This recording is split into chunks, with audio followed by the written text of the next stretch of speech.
I'd like to take the time to join you. I'd like to take the time to thank you for joining us today. You got, and I'm sure everybody can hear me. Actually, the sounds really good right now. I just wanted to, again, welcome you all for the International Colloquium, one of the key features of the National Black Theater Festival. And this year we have just a little bit of a truncated or smaller session that we had planned, specifically with the working group, the National Black Theater Festival International Colloquium Working Group. And so the schedule for this week, of course, is Wednesday, today, and I'm joined with Obi Egbuna Jr, who will deliver a keynote and also an exchange with you guys, with everyone that's here as well. If there's some type of reflections, we definitely welcome those at the end of the talk. And then on Thursday, we have a special treat that we're going to have a screening of some recent work by Obi that I'm sure that everyone will be interested in. And he'll obviously talk a little bit about that to kind of prep it, because it is a very, very interesting but very important transnational display of African culture and cultural production. And that will start tomorrow at 11. And of course, there are reactions. And one of the things that is very important in all of these particular colloquiums is an exchange of ideas and an exchange of reflections that you just sat through, and that we want to be able to make sure that we are creating a collective process for that. And then, of course, on Friday, one of the things that, again, we'd like to be very, very participatory. We're going to have a participatory public conversation with Obi. So that means that, of course, I will kind of frame a few questions, but we really want you all to join us again. It will be at 10 o'clock. Right now, it will be at 10 o'clock unless there's a change. And I'm sorry for the change today. That was just a miscommunication on the schedule, but it will start at 10 o'clock on Friday. And what we want is just an engagement, not only in the context of what you have been witnessing here at the colloquium, but also at the festival, but also what is it that you intend to take away and to build upon once you leave. And that's become very important. And that will be at 10 o'clock on Friday in this same room. If there are any questions, there is the flyer that is at back. Please grab one. We also are streaming this probably all over the place. It's on YouTube being streamed, pretty much all over the place. And we really want access to this particular colloquium to really situate it as a foundational aspect of the Theater Festival. With that being said, I will introduce quickly, but not read the full bio of my good comrade and friend, Obi Egbuna Jr., who was born in London, England, and raised in Washington, D.C., where he still resides, but also spent some time in Nigeria. I'm not going to read the entire bio because he gets a little bit shy when you start to read the bio. So you can read it on your own, but I do want to highlight a few things in the bio. One of the things that I think is essentially important, not only being a playwright and a cultural producer, he merges those with African history as an Africana history teacher, but also he's a journalist who has written for the Herald, Zimbabwe's national newspaper. Of course, he is also the most recent U.S. correspondent to the Southern African Times. So his writing has been publicly accessible. He's lectured all over the place, all over the world. He's gearing up with some things that he's going to share. It's not my place to share that. But with that being said, I would like to turn it over to Obi Egbuna Jr.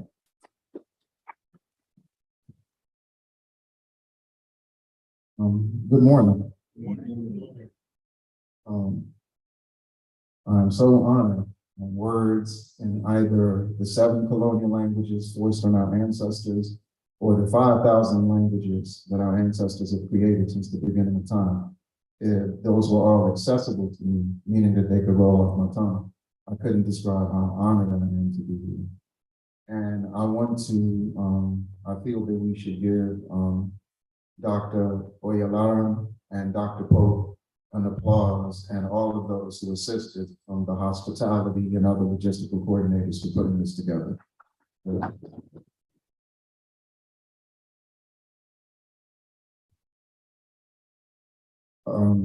Like I said, so I wanted to begin, if it was okay, before I get into what I wanted to share. I wanted to do some acknowledgements in relation that have a very significant role in why I'm here before you today. I wanted to first acknowledge one of the pioneers and distinguished alum that are still amongst us physically, based in Washington, D.C., Mama Kelly Marie Berry. Her daughter, Maria Jones, who is one of the children of the great Amiri Baraka. I wanted to acknowledge Joan Cambridge, looking in on Guyana, who is the widow of the iconic freedom fighter and cultural worker, Julia Mayfield. No longer with us, I wanted to acknowledge Mama Hassanatu Kamara, who many of you know through the movie Sankofa. Specifically, she was the one who pulled the gun on the plantation. If you've seen that film by the internationally renowned filmmaker Haile Gerima. And being based in Washington, D.C. for so long, I want to acknowledge the incomparable Brother Robert Hooks, who through the Repertory Theater in Washington, D.C., took the theater to the Lorton State Penitentiary and basically took it all over this country, and is one of the central figures in the Black Arts movement. So getting back to Kelly, Mama Kelly Marie Berry for a second, when we first got into children's playwriting about 9 years ago, she just called me and said, you're coming to New York with me. I'll tell you where we're going en route. And when we were going, she let me know that we were going to the 100th birthday party of Gertrude Jeanette, one of the mother figures of the bridge between the Harlem Renaissance and the Black Arts movement, in the opinion of many. And so I was just happy to be in the room. And this was something that we started. And so the next thing you know, she comes to me and she says, she will receive me. Never had an idea I would have a conversation with him. And so she was still coherent. So she said, you do children's theater? I was like, yes, I do. And she said, what do you have coming up? And I said, first of all, it's an honor to meet you. But we just did a play about Julia Mayfield. And she said, my friend. And she's talked a little bit about the interaction.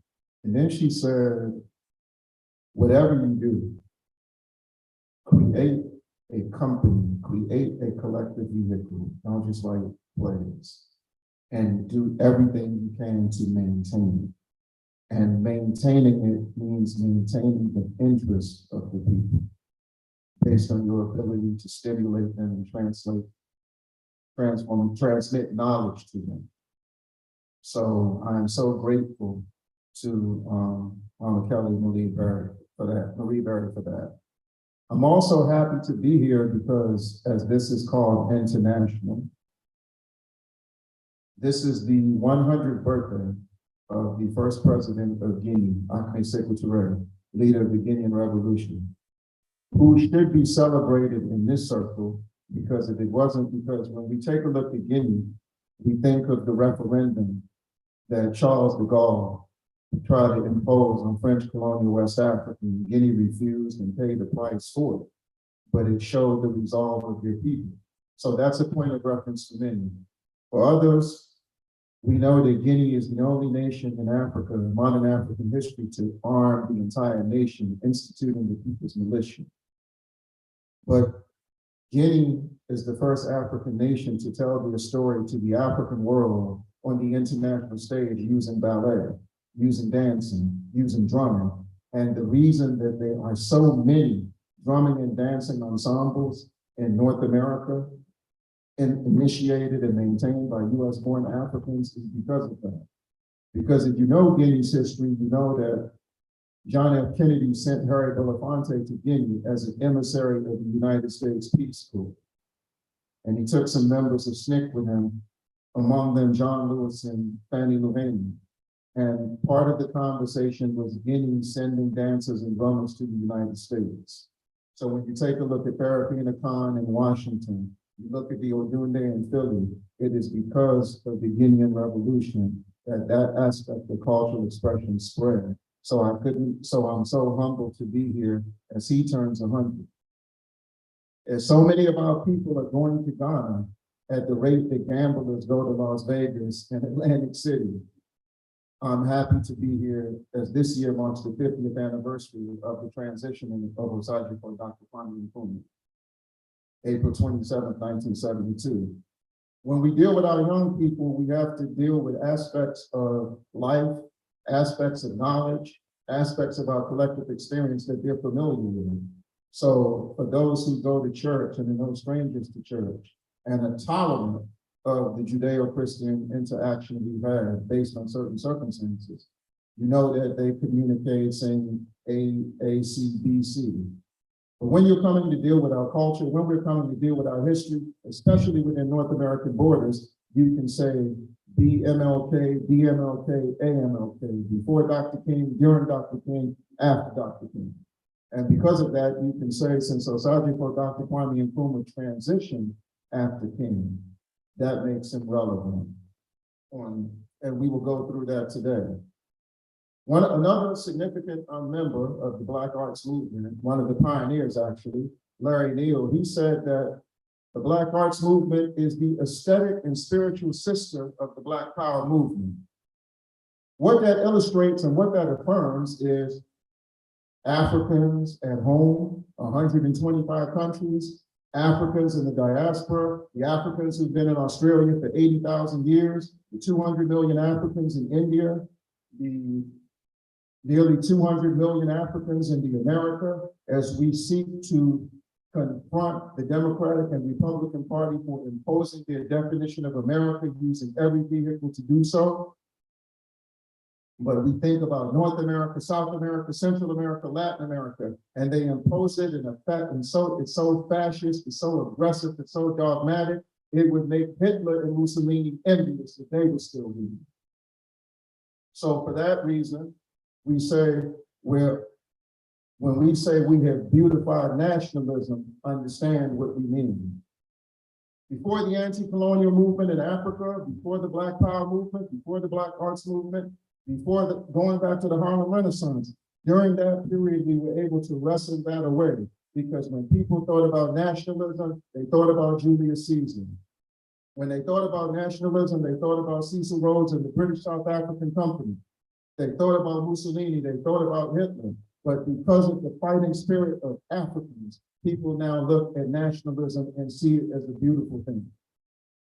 And even though we made a quantum leap from Black Power back to Pan-Africanism, at the same time, Black Power is more relevant than ever because in North America, the ceiling of our resistance is justice.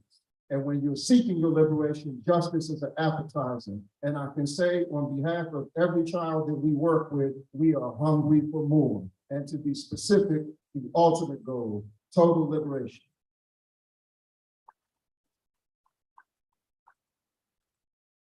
However, also using theater, using culture, using art to strategically navigate, you must be disciplined in your interpretation of history.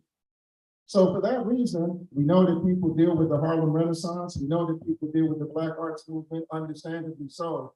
But based on what we're here today to do, I want to turn you to what they call the Red Scare in U.S. history.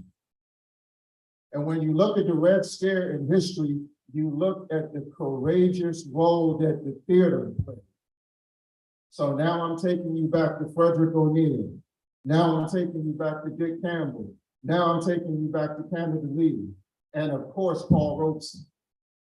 And if you know about the Rose McClendon plays that Dick Campbell started, and you know about the American Negro Theater, and you know about our sister Rosetta Lenore, one of the things that you also know is that J. Edgar Hoover came after them with the same vitriol, the same hatred, the same nastiness that he directed at the Honorable Marcus Mosiah Garvey when he led the charge to get the Honorable Marcus Mosiah Garvey deported from the United States on false charges of mail fraud. And it is our obligation in the artistic sphere. It is our obligation in the struggle to make our cultural and political expression synonymous to let the United States know that Garvey's name must be lifted from those false charges. Right now. And since many of you gave Biden your vote, you shouldn't be asking, you should be demanding anyway. So it's very important when we take a look at that period, because what this reminds us of, if we are using theater, if we are using art as a weapon of decolonization, it shows one thing, especially to children, how we have used the languages of our former colonizers and captives to tell our story to the world. From the moment that William Wells Brown became the first African to publish a book, from the moment that Phyllis Wheatley became the first woman to publish something, we put them on notice. Because let us be clear, even if we're looking at colonialism in Africa, even if we're looking at our experience in the diaspora, these languages were imposed on us not for the purpose of contextualizing our experience in these languages, not for the purpose of transmitting knowledge, but only to follow instructions. Pick that cotton, pick that tobacco if you were in Alabama, if you were in Mississippi, if you were in Carolina, if you were in Virginia, or cut that sugar cane if you were in Haiti, Cuba, or the Dominican Republic. You were never supposed to take the language of the former colonizer and use it to elevate the thinking and elevate the standard of how we strive to live as a people. That is what we did, and that is why they are so terrified. And in the same way that they were more terrified watching an African read on a plantation, they were more afraid of that than a rebellion by Nat Turner, a rebellion by Denmark Vesey, a rebellion by Cuffy and Guyana, like for the Haitian Revolution. In that same vein, this vehicle is just as dangerous, just as potent, just as relevant as it has ever been. And all we're here today to do is to take advantage of it. But with that being said, we know that we have an obligation that goes from beyond the performing stage to how we impact on the world stage. If there are any setbacks, giving constructive criticism and collective criticism, as we are now part of this movement. So we're not criticizing from a distance. We're not criticizing from an Eiffel Tower. We're not trying to build our reputations at the expense of your labor. We labor with you. We roll up our sleeves with you. We are in the trenches with you. And with that being said, what you do off the stage is just as important. And thanks to you and the theater world, you have shown us so much, whether we choose to look at it or not. Yes, Henrietta Vinton Davis, she's arguably the most powerful elocutionist we've ever had, using this medium so long ago, working side by side with the Honorable Marcus Mosiah Garvey. But after she left the stage, she's responsible for spreading the Universal Negro Improvement Association all over the Americas. They had 40 branches in Cuba because of her. They had branches in Guadalupe because of her. They had branches in Panama because of her.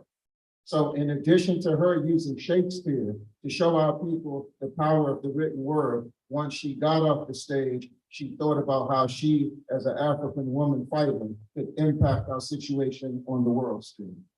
These are the examples we speak of. When you talk about our sister, Bo Richards, she floored us in Guess Who's Coming to Dinner. She floored us in The Heat of the Night. But her work in the Communist Party, her work in the Sojourners to the Truth and Justice is just as important.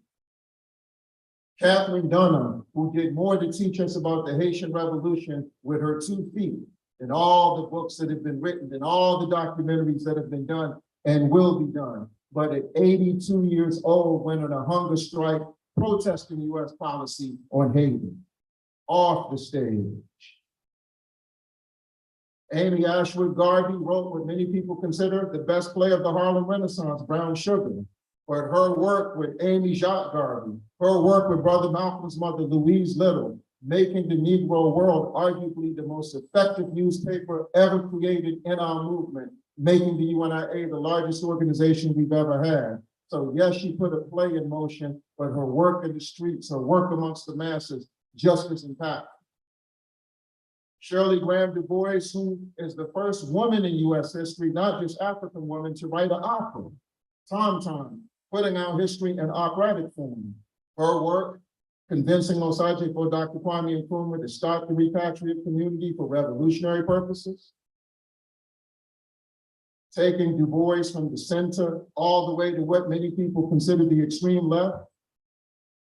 Her work goes without saying, but her work, she had work in the creative space, but her work in this struggle, her work on the front line. And I say that to say, let no playwright, let no poet, let no screenwriter, let no author think that just because they contribute culturally, they are exempt from frontline political service.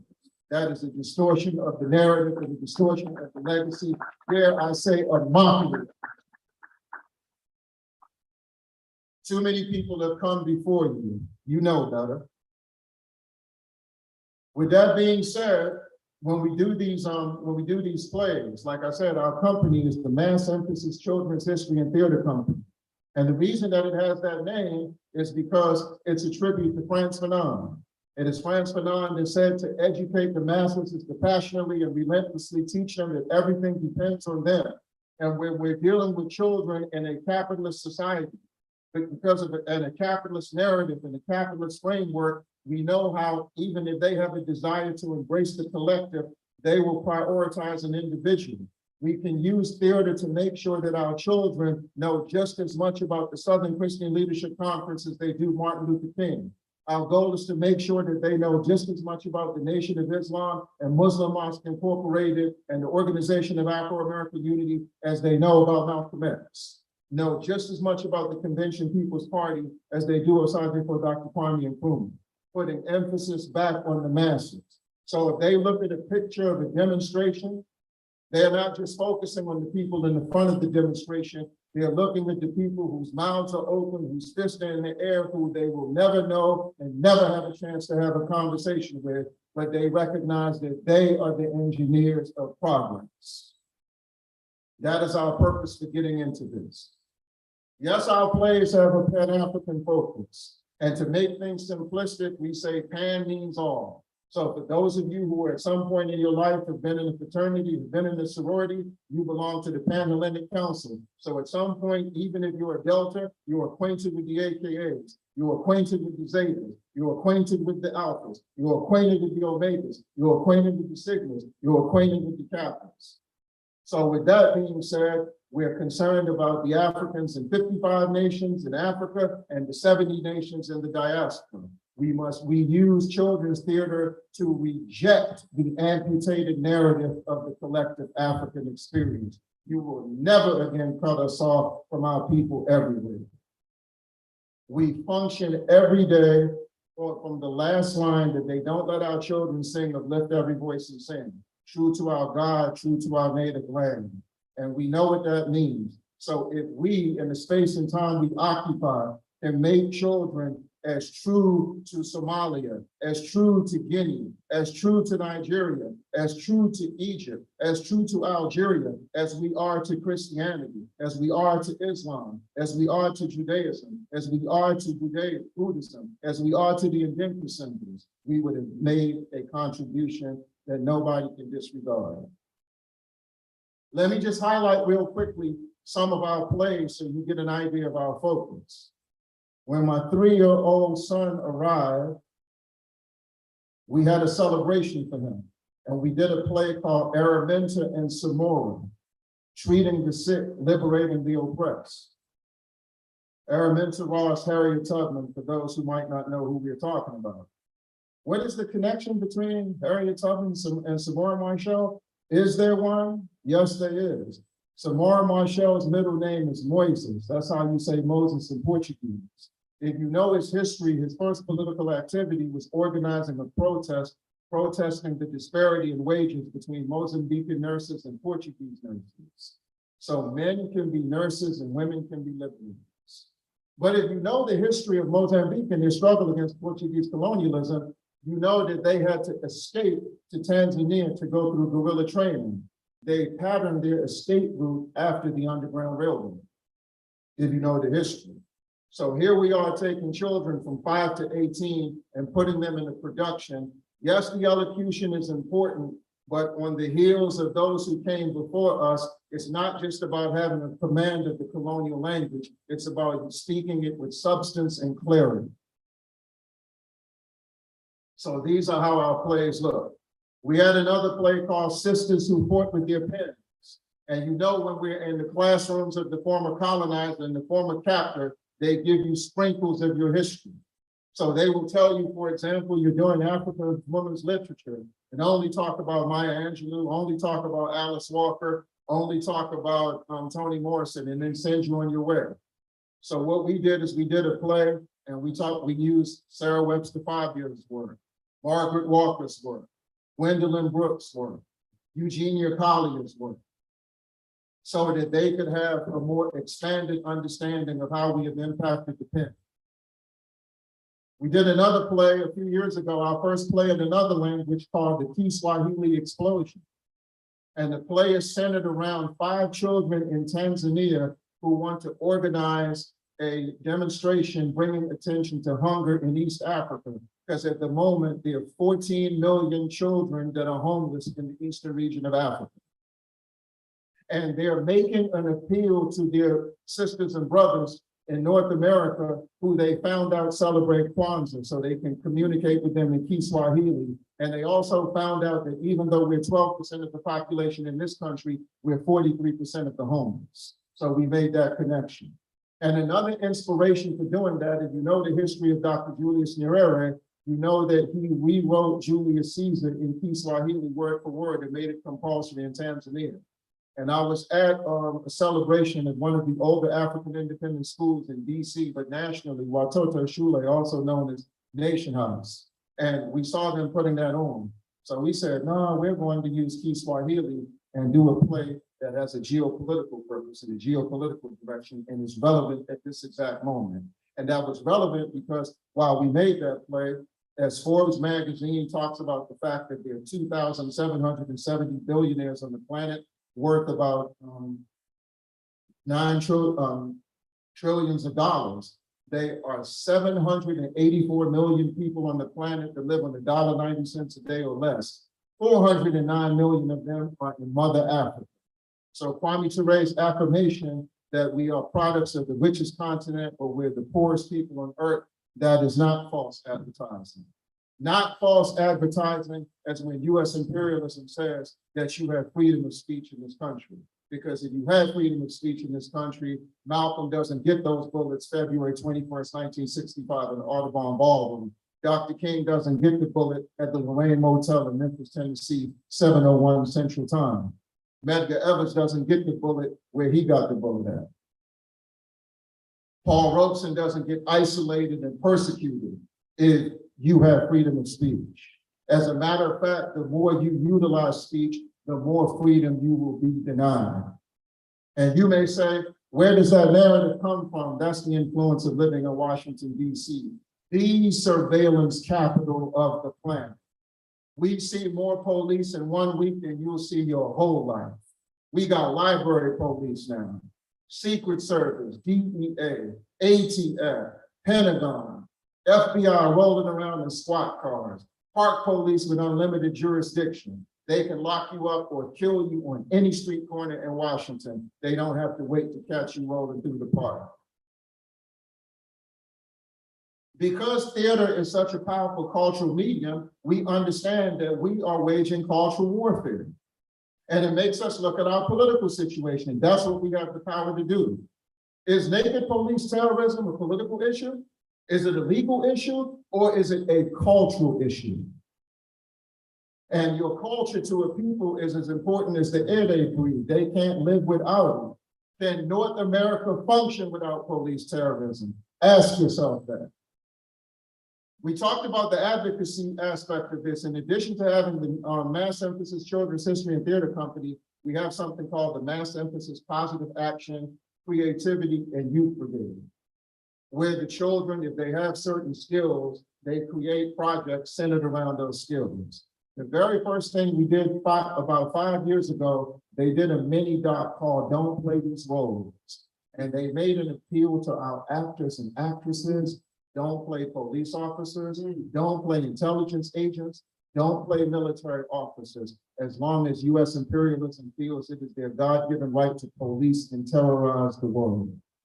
They posed the question when Dr. King said that this country was the greatest purveyor of violence since 1967. Is it more violent today or less violent?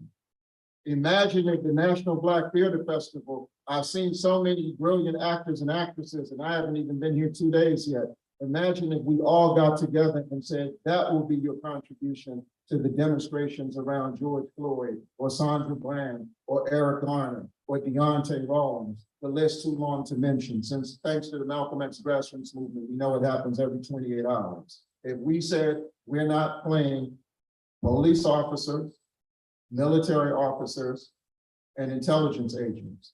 Because every time the police slaughter our children, HBCUs get millions of dollars. They go towards their criminal justice and behavioral science departments.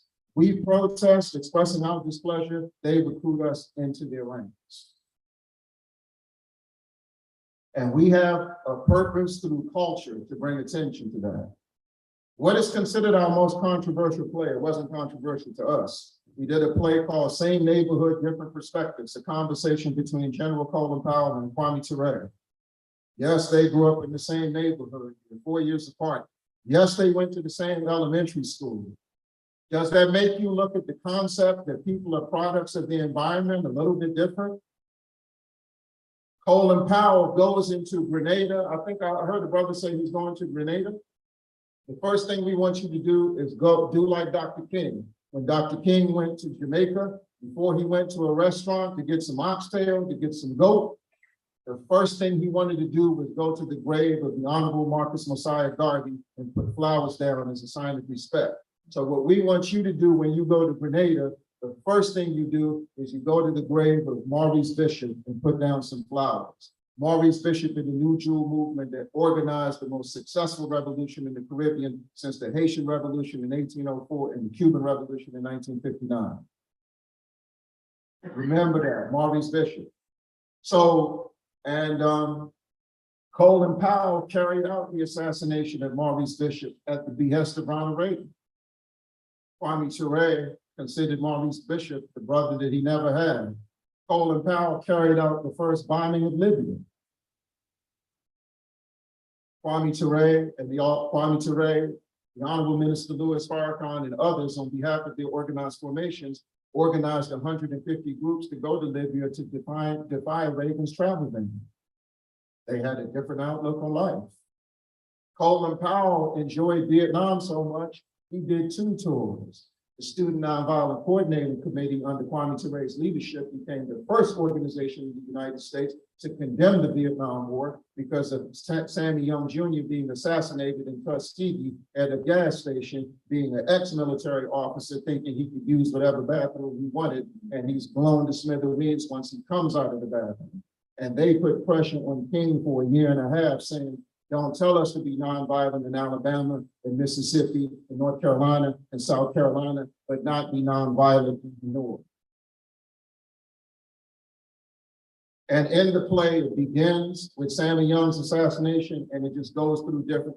Colin Powell bombs Panama and calls it Operation Just Cause. He said, so even when those who have a problem with it, they'll have to use the word just cause when they mention it.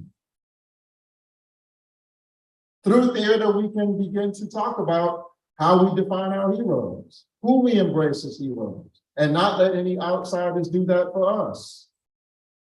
Like we said, and when the Red Scare was at its peak, the spy in Hollywood was Ronald Reagan, telling J. Edgar Hoover, everybody, especially the Africans who he thought had ties to the Communist Party. He was a Democrat when he did that. When he made destroying the Black Panther Party for self-defense Objective number one, as the governor of California, he was a Democrat when he did that, but when he bombed Libya and invaded Grenada, he was a Republican. And I only say that to those of you who subscribe to the narrative and you get into intense conversations, sometimes acrimonious when they go wrong, which is part and parcel of the never-ending lovers' quarrel between Democrats and Republicans. So this is what we want to do with this medium and continue to do. We are coming out of the Corona pandemic. The Mass Emphasis Positive Action and Creativity Youth Brigade, a 16-year-old, a 20-year-old, and a 21-year-old. They said, we just saw you talking about Cuba. We got to bring attention to what you talked about.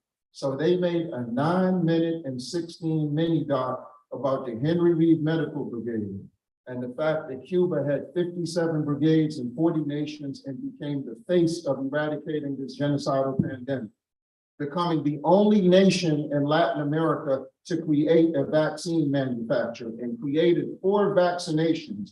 And at the moment, the most effective one called Abdallah that has a 92.8% effectiveness rate.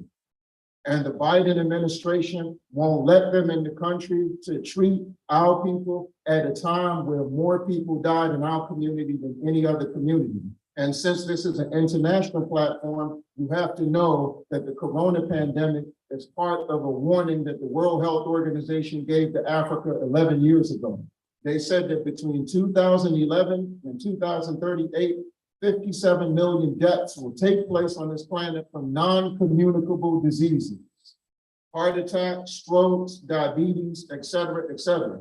And I don't know about you, but we can go through any cemetery in any hood in this country, and we know that the majority of people who are under the ground, they're not there because of police bullets. They're there because of diabetes. They're there because of strokes. They're there because of cancer. And here is Cuba, another place where our ancestors came, and we are scared to embrace them in a way that we should embrace them. But you say you love Malcolm. He didn't hesitate to embrace Comandante Fidel Castro. You say you love Amiri Baraka. Amiri Baraka climbed the Sayara Maestro Mountains 1 year after the Cuban Revolution. What are you and Theater going to do to continue this aspect of the creativity? Part of our creativity must be used to come up with strategies to change the way people look at things. And as this is the 60th anniversary of the blockade on Cuba, we in the artistic world can make a statement and push for the blockade of Cuba to be finally lifted. And from there, push for sanctions on Zimbabwe to be lifted. Because if you're creative, because if you're artistic, you've got to love Zimbabwe because that is called the land of musicians. And they have a 97% literacy rate, and they took their land back and gave it to 350,000 families. But once again, if you're listening to people who like to instigate things or instigate tensions that aren't even part of our community, that's the other thing we must stop. Because white liberals, we talk about white privilege. What about white liberal latitude? What possessed Bill Clinton to use John Lewis's funeral to take a shot at Kwame Ture? I think John Lewis's method was better. Who cares what he thinks? But more importantly, if you know John Lewis's history, isn't it logical he would say to someone who became part of the National Democratic Institute, someone who became part of the Council of Foreign Relations, someone who supported the extradition of Assata Shakur, that would be a long line with his thinking.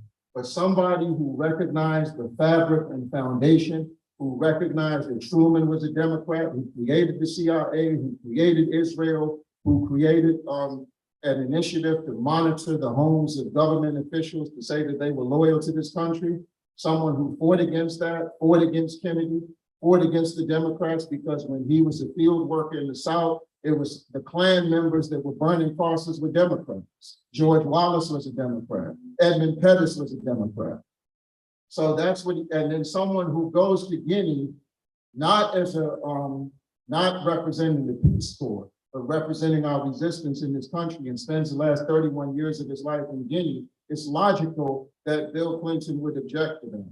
But we have given him that false illusion that he has the latitude to comment on our experience. We can use theater to change that. being about to close so that we can have some semblance of a conversation.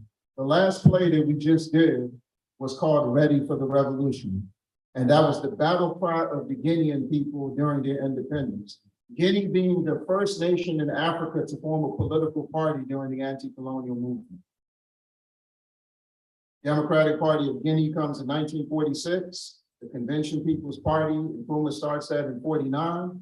Amilcar Cabral starts the Party for the Independence of Guinea and Cape Verde in 54. And Kaunda and our comrades in Zambia start the United National Independent Party right around that time. And Fela Kuti's mother had a party in Nigeria, the People Communist Party.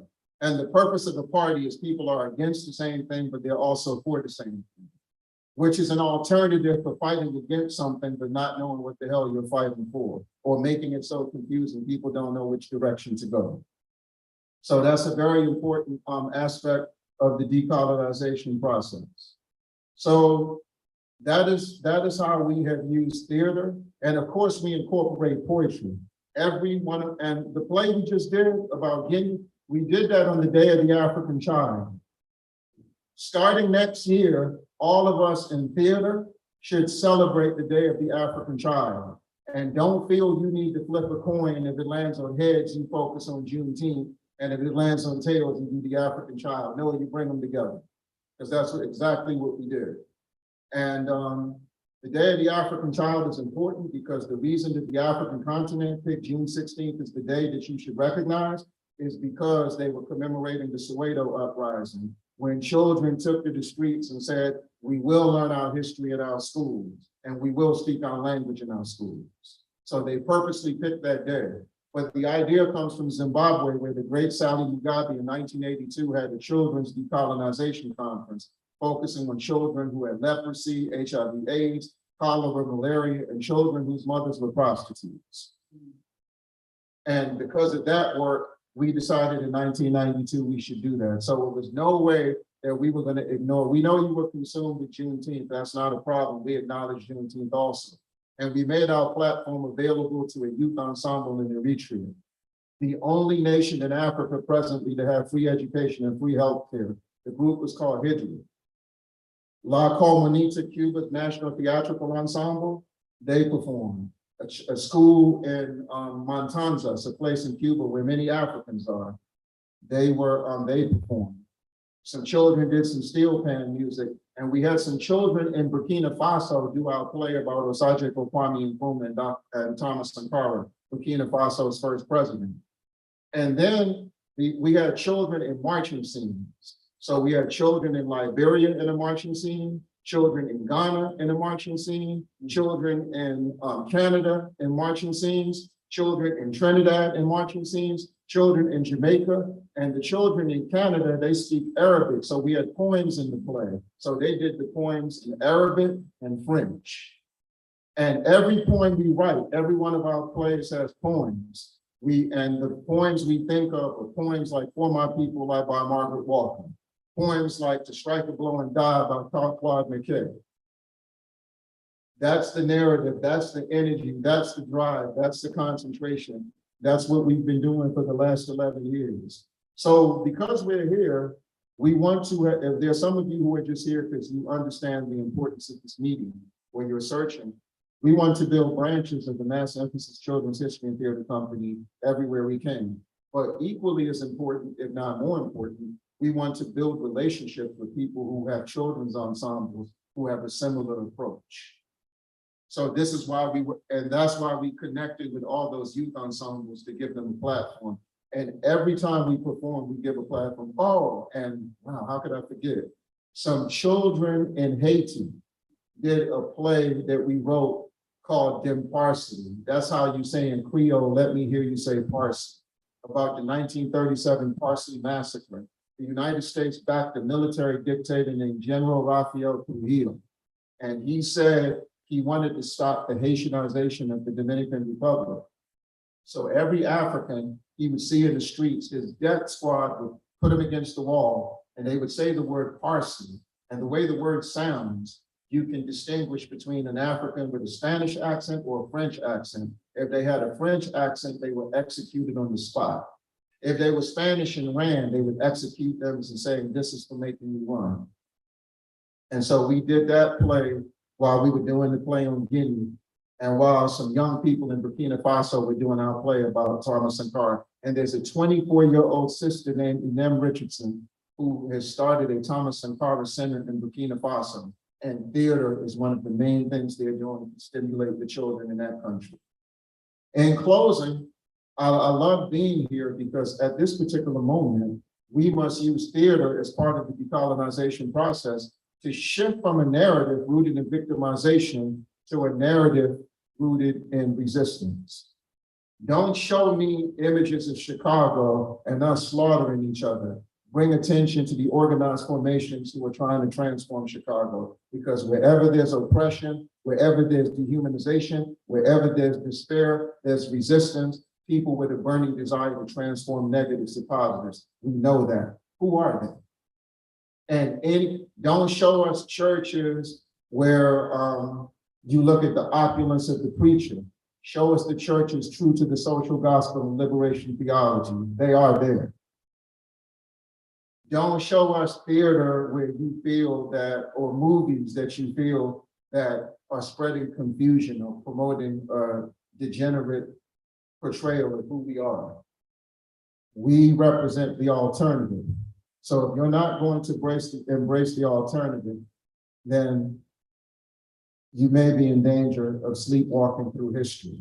And yes, we want to turn people who say they're woke into insomniacs. The same way we used to tell people who used to say they were conscious, you got a pulse, you breathe in. Utilize your time in the space and time you occupy, because the human resource is the most important. And we as human resources have a lot to say and do to ensure that the material resources come under the control of all oppressed people who must be and will be free. And thank you.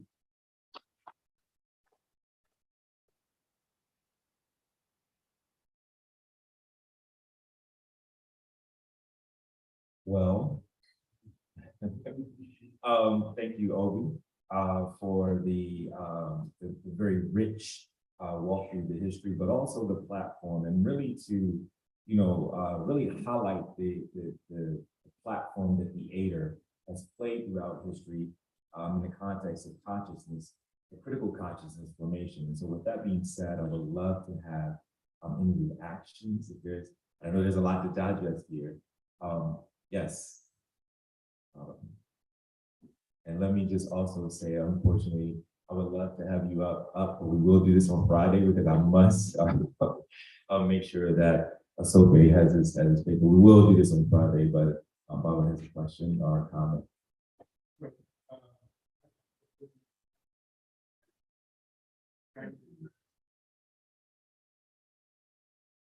And thank you.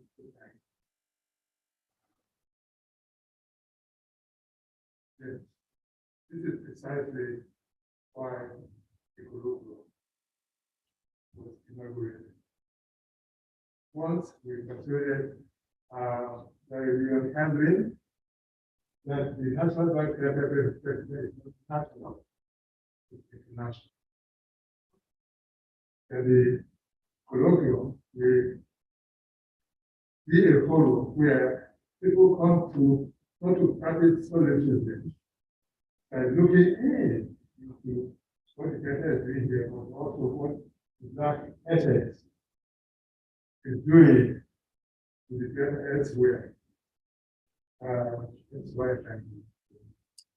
And this festival has been to us the pattern of the thought. Again, that's why I thank you.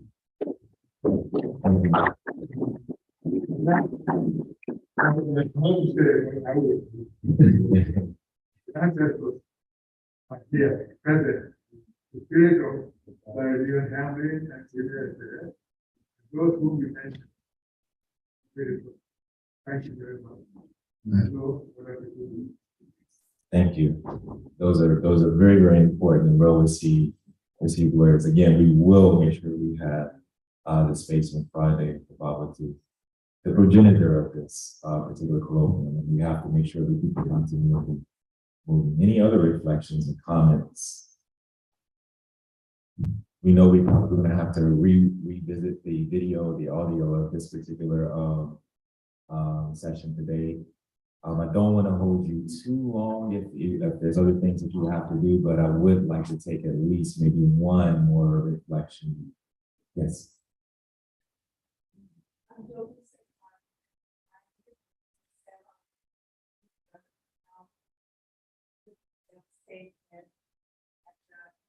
Fortune and privilege of being always in school, and I know there was another since before I was here, and I have been coming to the International Colloquium of the and it has been one of the most intellectually stimulating experiences to conceptualize the shows and plays and other activists and theater performances that take place at this privilege. So even right now, active place actually for this first time. I have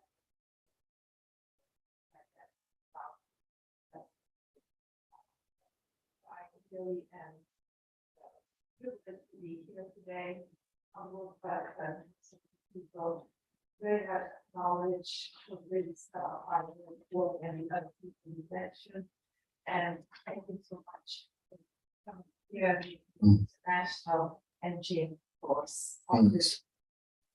And Thank you so much, Dr. Sikon. Thank you. Yes. I'm just curious, because you're right, a lot to digest powerful, thank you, share. As you were talking, we're talking about how the youth being utilized in the plays as a medium. And it's kind of like, I was wondering, with this propaganda machine, I just saw, I got a picture that was powerful to me. It had a Native American chief. I got a profile, and it said in the bottom, whether left wing or right wing, it's the same bird. So that's summed it up. I was wondering, how do we more effectively counter the propaganda machine, especially in our own community where they buy into it? And I'm Army vet, I was thinking that. Well, I think it's about, we know what they have. And once again, when we go back and look at guerrilla wars, so to speak, where all these guerrilla wars that we fought and won, we fought in Eritrea for 30 years. 33% of the fighters were women. And that's our only adult play that we've ever wrote and ever will write. It's called Gorillas, Mothers and Wives, about the Eritrean women. And so once we get the command of history and expose the young people to it, we'll be able to deal with anything that they have. For example, and being able to look and contextualize certain things. For example, in the artistic realm, has anybody ever wondered how many movies or television shows are they going to do about the Tuskegee Airmen and what the intent is? And what they have done is they've reduced Booker T. Washington to an afterthought, or that's their attempt. It's never going to work. And this is the purpose of reading, because if you go back and look at some of the most important contributors to our struggle, they all have something that they read that played an important role in shaping them. The Honorable Marcus Mosiah Garvey is sitting in St. Anne's Bay, Jamaica. He reads Up from Slavery by Booker T. Washington, and he becomes who he became. Osagyefo Dr. Kwame Nkrumah is sitting in Lincoln University, studying philosophy, going through all the Mazzini, all the Dostoevsky, all the Kierkegaard, all the Kant, all the Hobbes, all the Machiavelli. He ends up saying the philosophy and opinions of Marcus Garvey is what spoke to him. Julian Mayfield reads Black Boy by Richard Wright. He said that speaks to him. So that's one thing for sure, if we are doing that, because when I was very young, my favorite thing I used to like in school was to do current events. You cut articles out of the paper and then you got up in front of the class. But my father stopped letting me do it. He called the teacher and he said, if you don't tell those children the history of that newspaper, If you don't tell them the background of the journalist that wrote that article, my son is not going to be involved in that, and none of the other children should be either.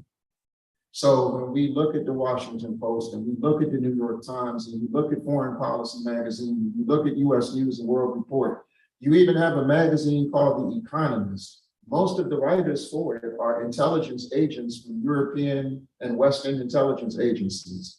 So if you hear something written about Palestine, that's probably a Mossad agent who wrote it. If you hear them writing about Zimbabwe, that's somebody who might have been part of French intelligence or British intelligence that's writing it. So just understanding that can help us a long way. We're at a point now where their propaganda is becoming laughable. So you say the corona pandemic concerns you so much, and here's a nation 90 miles away from you that has vaccinations and is the only country in the Americas where green medicine is part of the national health policy. And they say they're ready to come, putting aside the fact that on 635 different occasions you try to assassinate their leader, but they're saying they'll still come here and treat the sick. But because of your hatred for them, you don't let them come. They've been more Mandela movies than Planet of the Apes and Batman and Superman movies. Why? Now that is not, and there is an answer to that. If you know the history of the African National Congress, once again, not paying attention to the spokesperson or the leader of the organization, they patterned everything after the NAACP. They come 3 years after Chief Albert Luthuli saw the Montgomery bus boycott, he organized one the following year. They always followed, and they engaged the Labour Party in Britain and France and Australia the same way we engaged the Democratic Party in this country, not from a position of strength, attempting to play on their guilt. So when you understand that, so Bill Clinton, when Mandela stands up at his 90th birthday and says there's a tragic absence of leadership in Zimbabwe, Bill Clinton is sitting behind him smiling. But at the same time, Zimbabwe took back their land. And you can go and look at any Mandela speech you want, he never mentioned the question of land. And that is why today, 80% of the land in that country is still in the hands of the former colonizer. They do not control their media. They do not control their military. They do not control their police. I had the honor of being the first US correspondent to Zimbabwe's national newspaper in the history of the country. I'm Nigerian on my dad's side. If you know Zimbabwe's history, Nigeria put up $20 million for them to buy their national newspaper back from South Africans so that they can control their media and control their narrative. So these are the things that so when we pay attention to certain political nuances as they relate to different situations, we'll be okay. But to do that, you cannot be sentimental. And like I said, you mentioned the lovers' quarrel between Democrats and Republicans earlier. Here's a touchy one, but we're going to test it. We do this with the children. And we know you have children, grandchildren, great-grandchildren, young-looking people. So let's try it. How many of you were outraged when former President Trump called Africa a ishhole? Raise your hands. Keep them up. Did you have that same outrage when President Obama, in conjunction with NATO, bombed Libya for 7 months in a row? You understand now you understand what I'm saying. You allowed the never-ending lovers' quarrel between Democrats and Republicans to deal with that. Also, that was part of the propaganda brother asked us to deal with. They've been telling us from young that North Africa isn't really part of Africa. So if they bomb a country that's predominantly Arab, you may not have the same response. And not only that, those of us in this room who've been around for a second, you also know that you have the 1619 project name.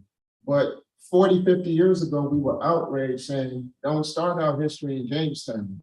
And the compromise was what? Oh, you can talk about Africa, but as long as you talk about it 10 million years ago, 20 million years ago, but not what happened 20 minutes ago, and don't you dare stand up and organize around that. That's not in your description. The same way when King came out against Vietnam, they said, stay in your place. You are not supposed to deal with things on the world stage. You are not supposed to look at yourself as a citizen of the planet, even though we are spread out like dust as a people. So these are the things, if you're going to deal with the propaganda, you have to understand. But lastly on that, we're winning more than we realize. I didn't know, but a few years ago, one of the most powerful think tanks in the European world is called Chatham House in England. And they were coming to the US Institute of Peace. Most people don't even know what I'm talking about. But the US Institute of Peace directs the State Department on policy, directs the Foreign Relations Committee of Senate on policy, directs the White House on policy, and they came to discuss Zimbabwe.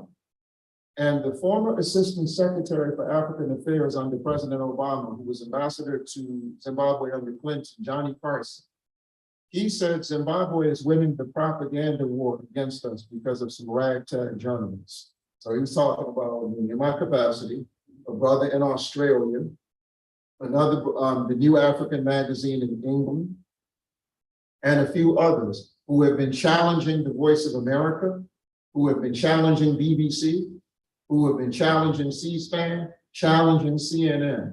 So it's not just about dealing with the current narrative they try to put in the situation, but if you have command of the history in that place, dealing with them isn't hard. You just have to be consistent, and we have to be organized, and we have to be deliberate when we do it. Yes. All right, brothers, thank you so much. Outstanding speech. I really enjoyed it. Learned a lot.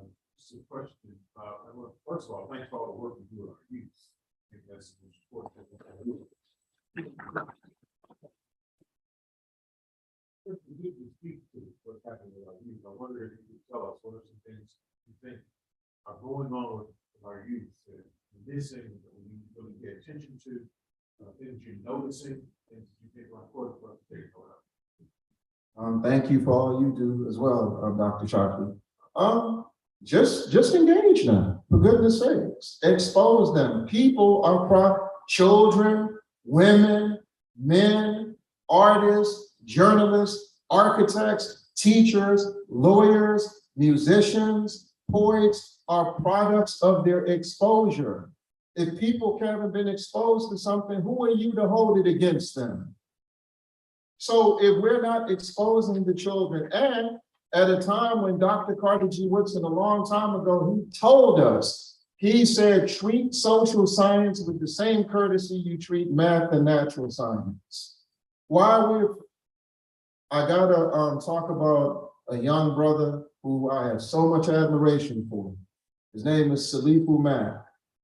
He's in a bunch of organizations, but he's a marching band director.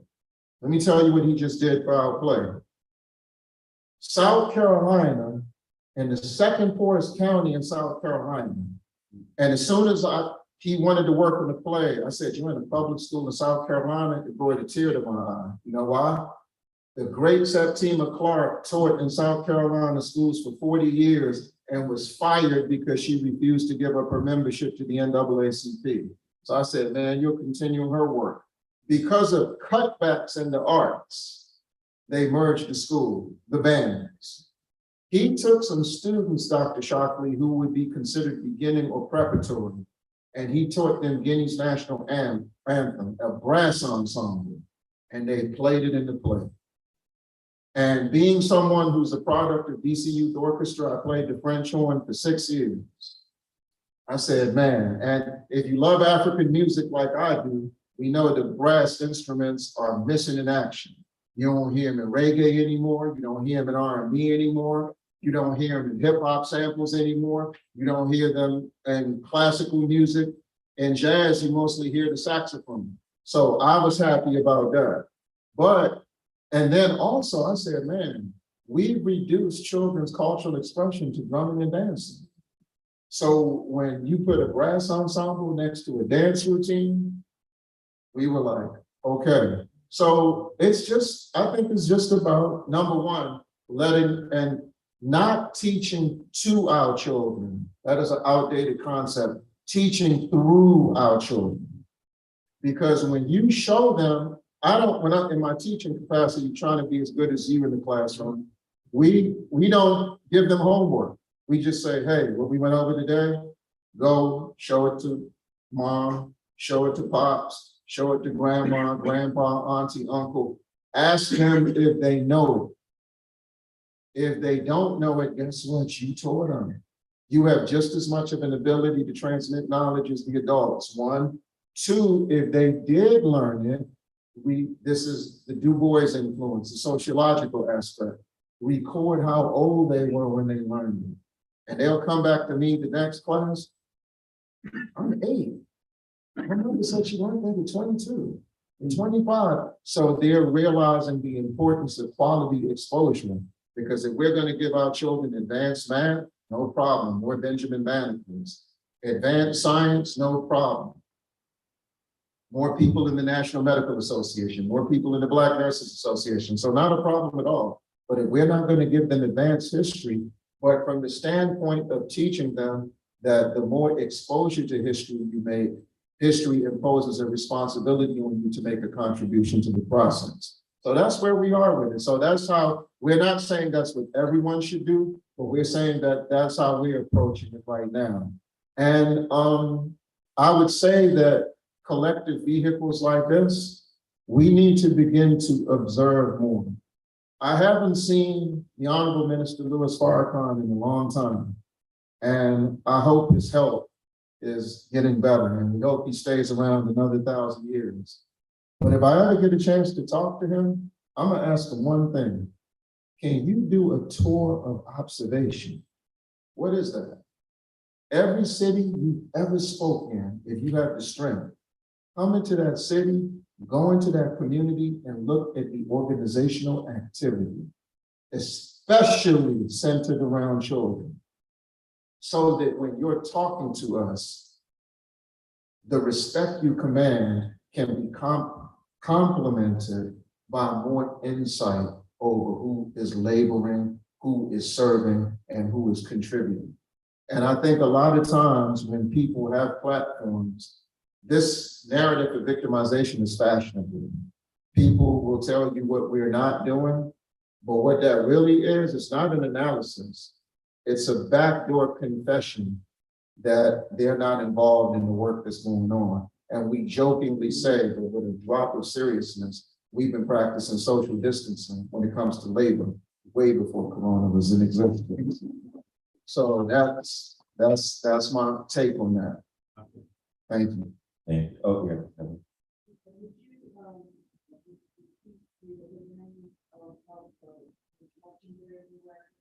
His name is Salifu Mack out of South Carolina.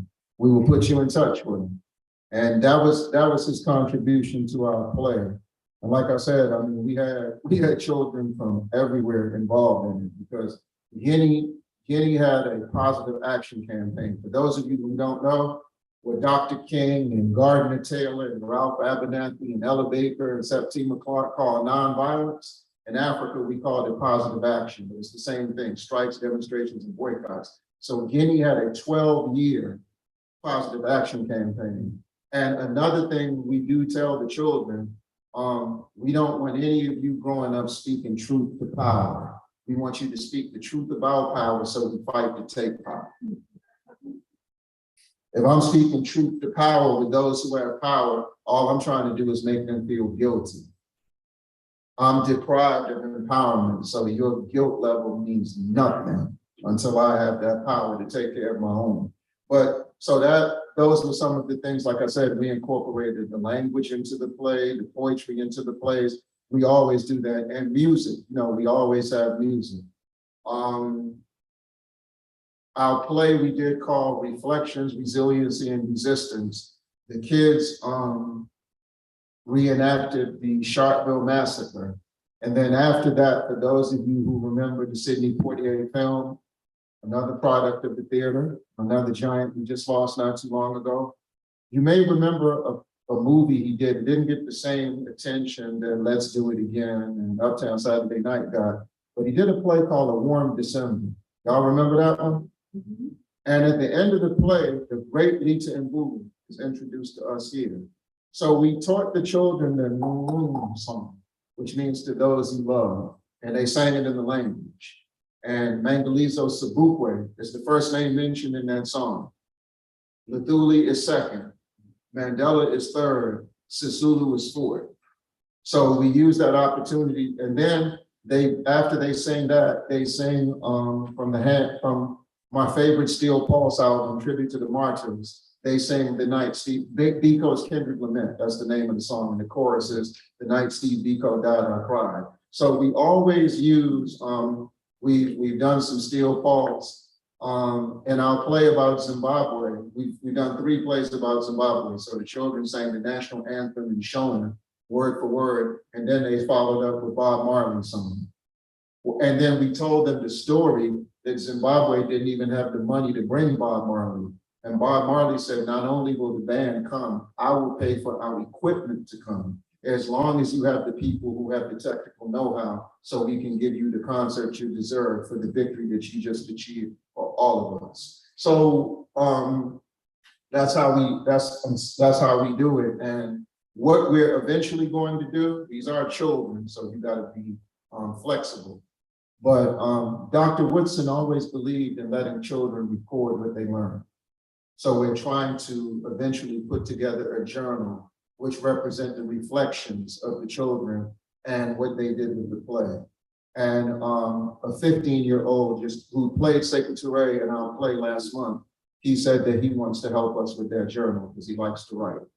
So those are some of the things that you can look forward to from us.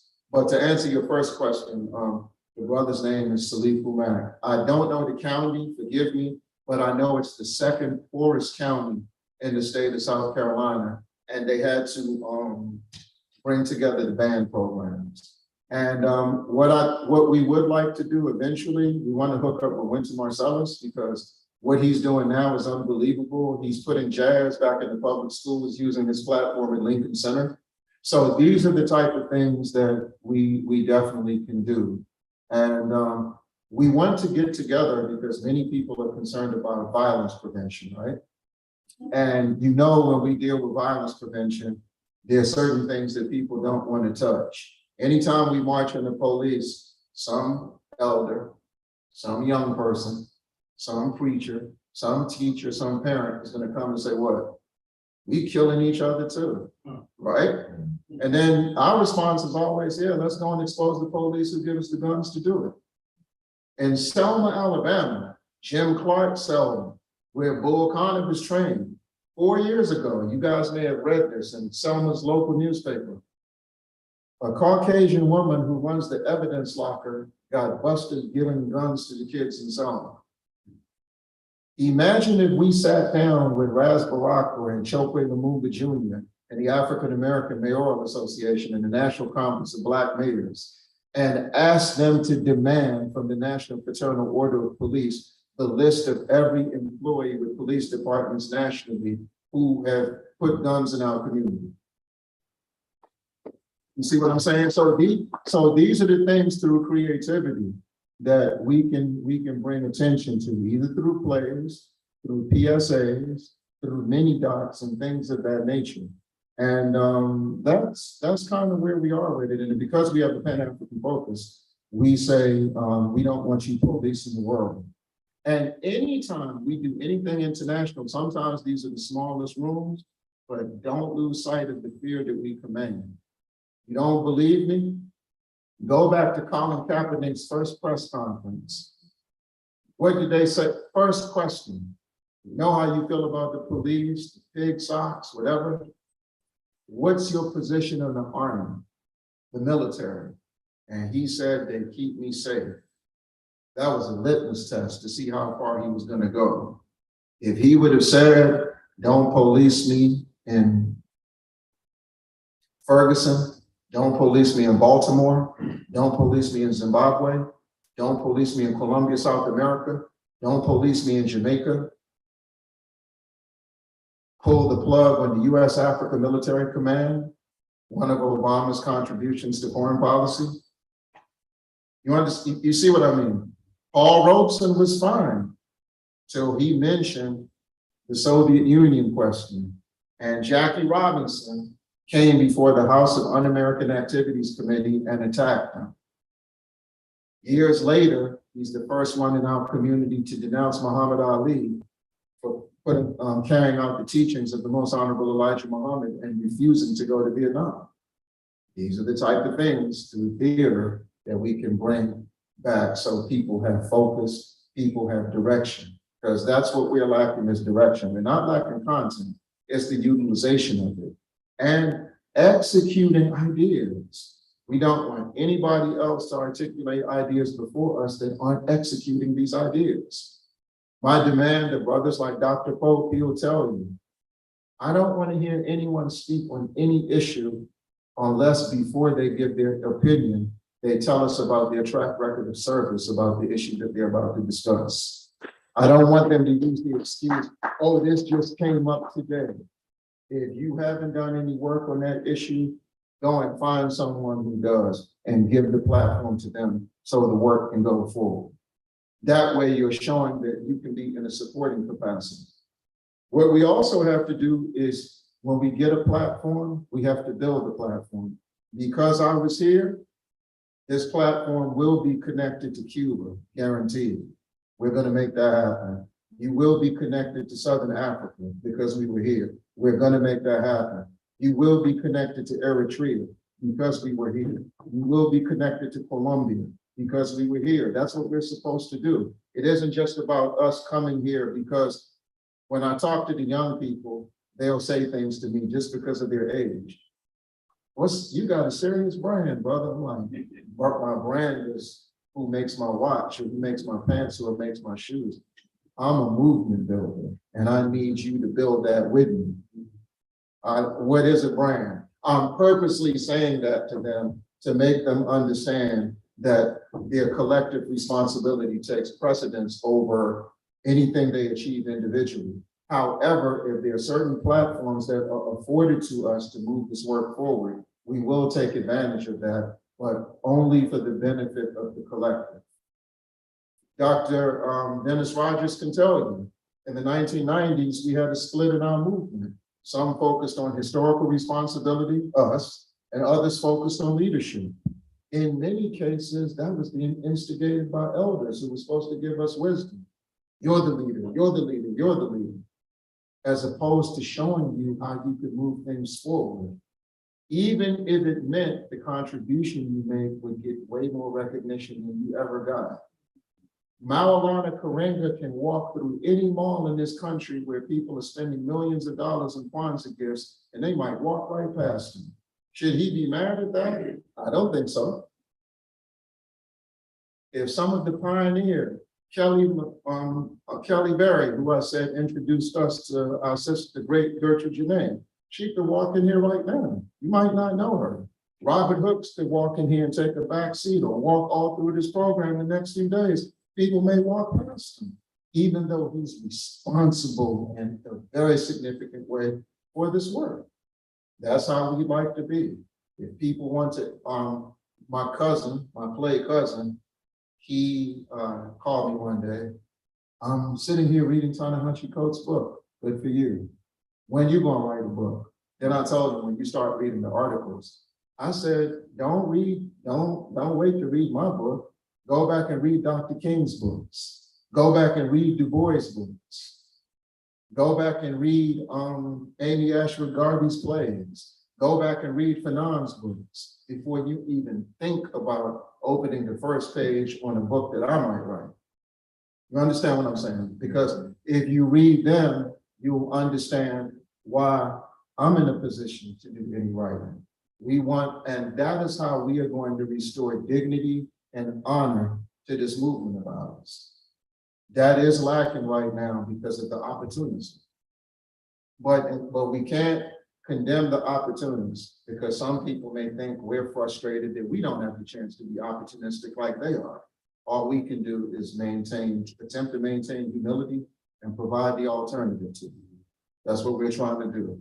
And we never, and many people, for example, you had a Million Man March, which we worked on the National Youth Organizing Committee. And because of our work, between 4 and 5 million people did not go to work that day. Doubling the amount of people who showed up on the mall putting the seed in the minds of our people that whenever we want to, every African that picks trash, every African that teaches, every African that's a bank teller, every African that drives public transportation, every African that's a police officer, a firefighter, a paramedic, can just take the day off and bring the United States to a complete stop. Inspired by Guinea's Positive Action Campaign, inspired by what Lumumba did in the Congo, inspired by what Gaddafi did in Libya. We can do that. But then you had a Women's March, which was, we are the masters as African people of the element of surprise. Nobody saw that coming. Shout out to our sister in Philadelphia, Empress Chief, who organized that. But then when it came to the Million Youth March, we had two. And that is no fault of the organizers of either one, but it was just because we knew at that point, we went back to what Brother Malcolm said in the message of the grassroots speech. It isn't about differences we have. It's about not letting anyone manipulate those differences. Nobody. So we confront our differences, look at things we can work on in spite of those differences. That's what we love. And what theater can do is it can create an atmosphere where we have full spectrum engagement. We don't have full spectrum engagement. You go to certain conferences, it's only the civil rights organizations there. You go to other gatherings, it's only nationalist folks there. You go to certain, it's only church people there, it's only academicians there. That's deliberately done in certain cases. Going back to 1993 now, the Congressional Black Caucus had their sacred covenant.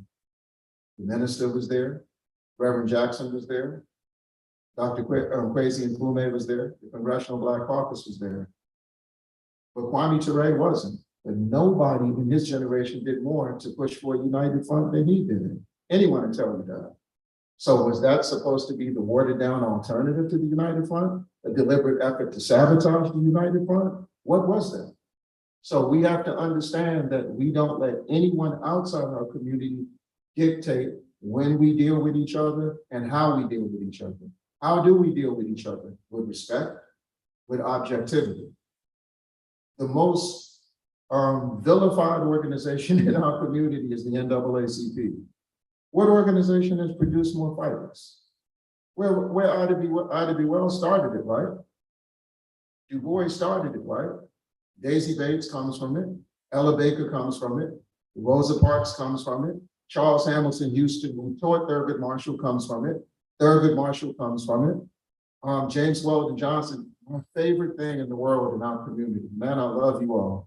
How many times have you heard people criticize the NAACP and other civil rights organizations and then end their program and lift every voice and sing? What organization was James Weldon Johnson in when he wrote that? You understand? So these are the things that we have to pay attention to. And once we reach a level of tranquility and comfort, we can engage anyone, anywhere, anytime, and still be true to ourselves. If we're sitting in front of the World Conference of Mayors, we're ourselves. If we're sitting in front of the National Conference of Black Lawyers, the National Medical Association, and we've sat down with all of them in 32 years of service, we're still ourselves. We don't have to change the way we express ourselves. But at the same time, we urge them to be tolerant, but we make sure that we practice that tolerance. And when we do that, it'll be fine. I've had the opportunity just in the day and a half I've been here, I bumped into certain people, told them what we do, they were like, they immediately want a phone number, they immediately want to talk by next week about how we network. The other reason I wanted to come here, I'm organizing. I love networking. I love outreach. If I can get every one of you all to collaborate with me on something before I leave here, I did my job by coming. Thank you.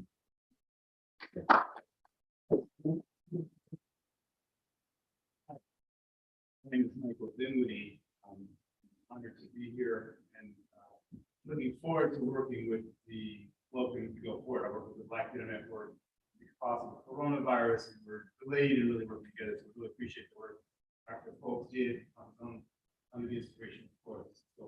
And the reason I stand up is because we had our conference in Detroit, and this is the nice called Scripting the Flip.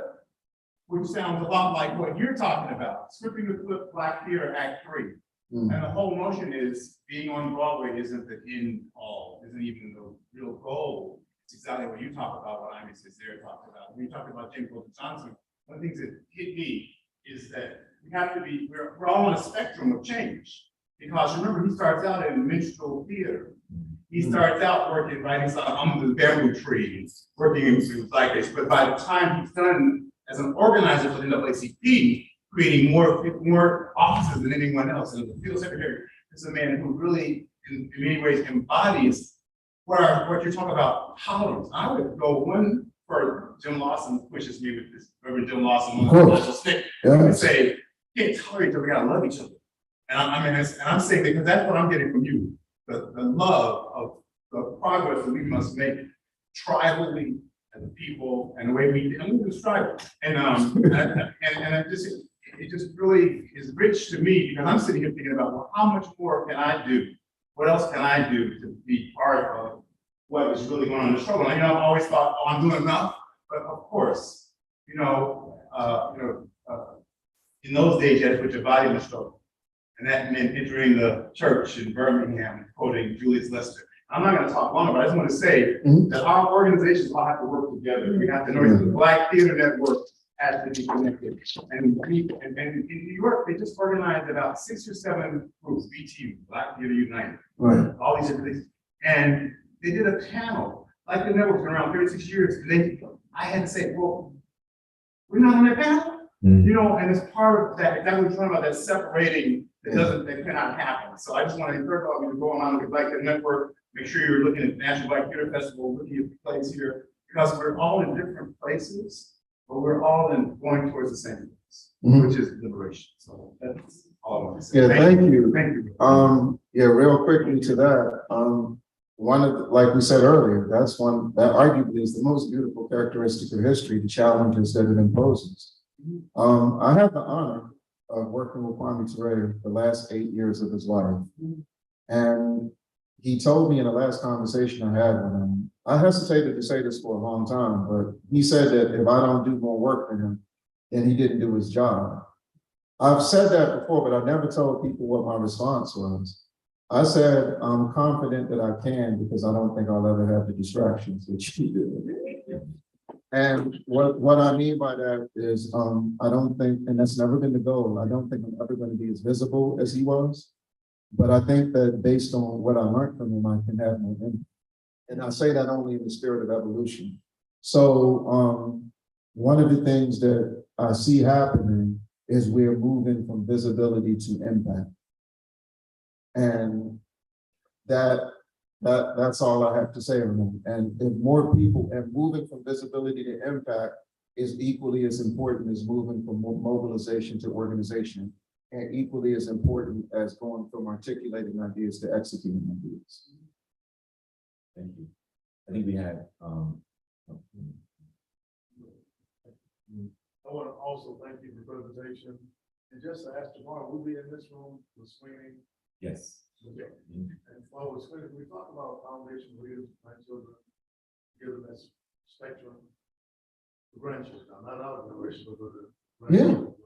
That's who we in the theater company, we started with 5. The third part of what we do, we have the mass emphasis children's history and theater company. We have the mass emphasis positive action and creativity youth brigade. We just started in January, the mass emphasis history, educational and navigation institute. So that's an African history class on Saturdays. And I teach everything from pre-K to 12th grade. I've taught at Muhammad University of Islam, Sankofa Homeschool Community. I've gone into the public schools in Selma, Marion, Lowndes County, Montgomery, the infamous Dunbar High School in DC, formerly M Street Public School. We have a formula that we do with children, 5 years old. The youngest person to learn it was 4. We take letters and numbers and teach them the African nations. So the formula goes A2, B4, C7, D2, E4, G5, K1, L3, M7N3R1 S10 T3 U1 Z2. And there are 2 nations in Africa with the letter Z, and then 2 with the letter A, 4 with the letter B, so on and so on. So they get geographically intimate and exposed. And then from there, we have a formula with the capitals. We do poetry with them just so that they have a certain makeup. The first poem they learn is called We All Love Our Mother. I have a lot of sisters, I have a lot of brothers, I have a lot of cousins, I have a lot of uncles, I have a lot of aunties, but we all have the same mother. She's my mother's mother, she's my father's mother, she's my grandparents' mother, she's my great-grandparents' mother, she's my ancestors' mother. The mother that we're talking about is Mother Africa, the mother that we're talking about is Mother Africa. We must defend our mother by standing up for our mother. We must come together in the name of our mother. We all love our mother, we all love our mother, we all love our mother. So that right there, the rhythm of it resonates with them, but it gives us a chance to expose them to the full depth of the continent, the full depth of the diaspora. So, and then of course, we work in conjunction with the families to get some reading done. Like we said, we know that they did something a year and a half ago. The children of Africa love Dr. King. And we use that as an opportunity to promote all the books he ever wrote, because you won't believe the amount of people who break their neck to go to a birthday celebration organized by a church on January 15th, who've never read one page of Where Do We Go From Here, or Strive Toward Freedom, or The Manner of Man, in any of his books. So we're very driven by this initiative to read. As a matter of fact, right now, because of what they're calling critical race theory, I'm still trying to figure out what that is. But anyway, it's easier to get into public schools under the guise of enhancing literacy. Because at a moment where 8,000 children drop out of school in the United States every day, 850 of them look like us. That's 1.7 million children overall, but that's about, so we're well represented in that number when people talk about the school to prison pipeline. But it has been established that children who have cultural literacy are more motivated to do well academically. So when we give them books that resonate with them, as a matter of fact, if you know children that are in school right now, you know what Common Core is. So when they do reading, you should see the poetry. So I had a contract with a school that comes out of the African independent movement called Roots, where I was trained to teach 32 years ago, thanks to the great Dr. Benita Thompson. And she said, can you just flip this over? I said, I know what you want me to do. So we looked at the 40 poems they had in their books, right? None of them by African. So instead of using those poems, the first one we taught was We Be Cool by Gwendolyn Brooks. And we went through the whole, we had some children, right? And kids, man, what can you say? So for one of our plays, we taught them Christ in Alabama, which was Langston Hughes' take on how the Scottsboro boys should be defended. And if you know the poem, how does it go? Christ is a, can I say the word? Y'all won't be offended? This is the theater, so Christ is a nigga beaten and black. Oh, there you're back. Mary is his mother. Mammy of the South, silence your mouth. God is his father, white master above, grant us your love. Most holy bastard on the believing South, nigger cross under Christ of the South. So these are kids in Southeast DC. So I taught them that. And I'm only there once a week. So I'm told that my babies are running around the school. Christ is a nigga, Christ my nigga. And so the vice principal, well, I'm there at the behest of the director, but I wanted to talk to him. He said, you taught them that? I said, yeah. And he says, what's the purpose of that? I said, you want me to explain the poem to you? He said, yeah.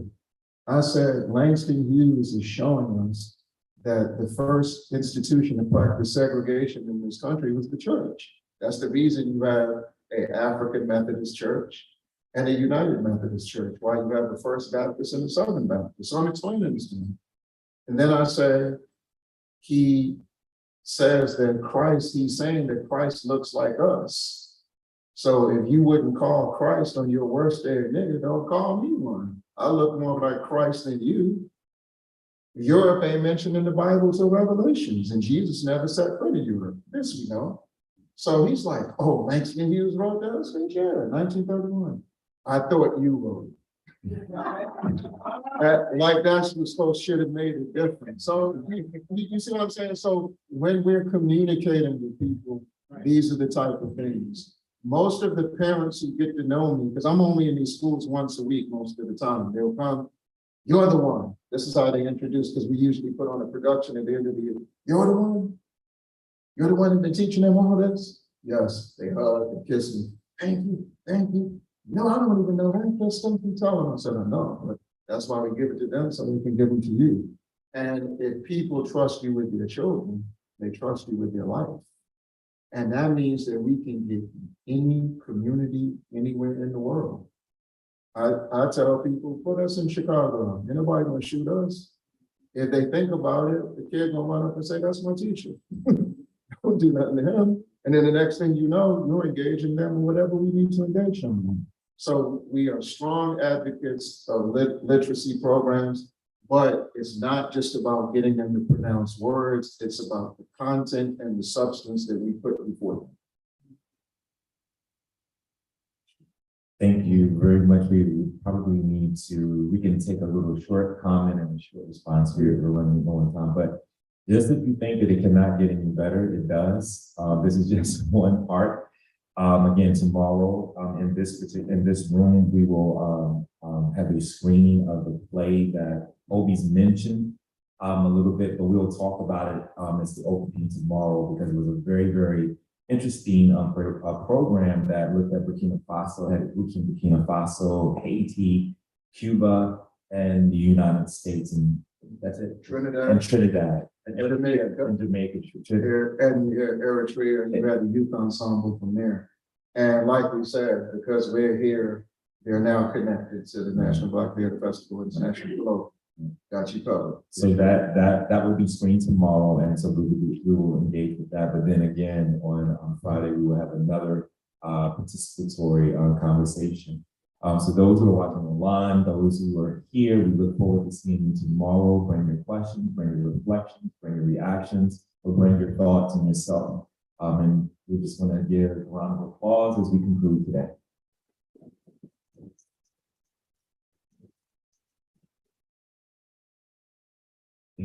Thank